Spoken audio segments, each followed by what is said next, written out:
So the Bureau of Alcohol and Tobacco, Firearms and Explosives, or BATFE for short, has announced that they intend to ban SS-109 and M855 ammunition. SS-109 and M855 is a very common type of 5.56 ammo used in AR-15s, which is characterized by its green tip. This green tip ammo is slightly different from other 5.56 ammo in that it's a lead bullet with a mild steel core, increasing its ability to penetrate at longer distances. Right now, some of you are thinking, so what?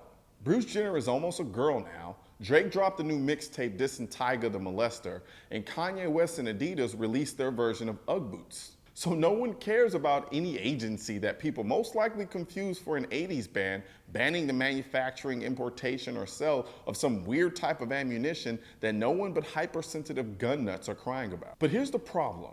What good is a car with no gas, a cell phone with no data plan, a computer with no electricity, or a gun with no ammunition? The AR-15 you saved up for can be relegated to complete and utter uselessness at the stroke of a pen when you can't afford or find the ammo for your AR because the cheap green tip stuff that you don't care about is no longer available. So keep listening. In 1968, Congress banned armor-piercing ammunition that could be fired from a handgun. Obviously, they had to define armor-piercing as a result, so they created an armor-piercing definition, which you can read in the description box below. Ironically, or not so ironically, M855 or SS-109 ammo doesn't fall into the ATF's definition of armor piercing. But for some reason, they felt they needed to create a sporting purpose exception for the green tip ammo, which is very popular in hunting and target practice. Now let's fast forward to 2015, where the ATF has now changed its mind about the green tip ammo. Nowadays, more and more people are buying what we call AR-15 pistols. AR-15 pistols are nothing more than AR-15s without a stock, because the ATF considers an AR-15 without stocks pistol. And the 1968 ban only applied to pistol cartridges. They now want to ban the green tip ammo because it could be fired from the AR-15 pistols, even though it's clear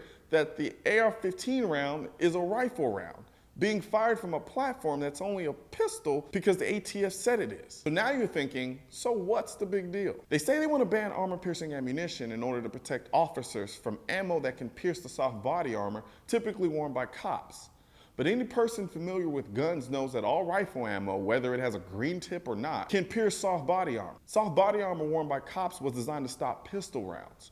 Rifle rounds like the green tip move so fast the soft body armor worn by cops won't stop it. What I do know is that a shit ton of people use the green tip ammo for hunting and shooting practice because it's affordable and there's a lot of it. This means that people who work for a living can hunt and target practice without having to take out a second mortgage on their home just to learn to shoot their gun safely and accurately. Which, last I checked, a population of people who can shoot safely and accurately was a good thing. I can only conclude that the proposed ban is nothing more than a backdoor attempt at economic gun control by making firearm ownership cost prohibitive.